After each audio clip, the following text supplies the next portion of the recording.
中外埔一个农民李福全，本地咧做电机，尾也转行来种火龙果。伊坚持友善土地种植的方式，种出来火龙果健康阁好食。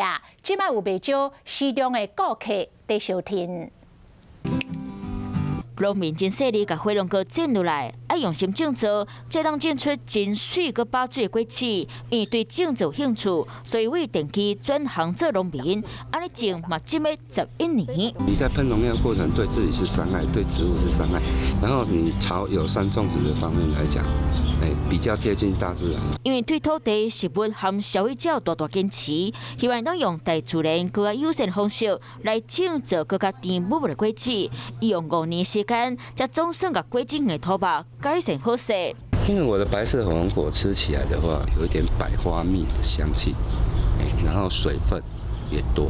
坚持友善种植，每一项过程比别人更加辛苦，唔可以种出来果子，人去那吃过，拢学了该得志。 Hello， 大家好，我是乃瑜，要教给大家2个任务。第一个，华视新闻的脸书专页，你按赞了吗？还有华视新闻的 YouTube 频道，赶紧订阅起来，还要记得按赞，开启小铃铛哦。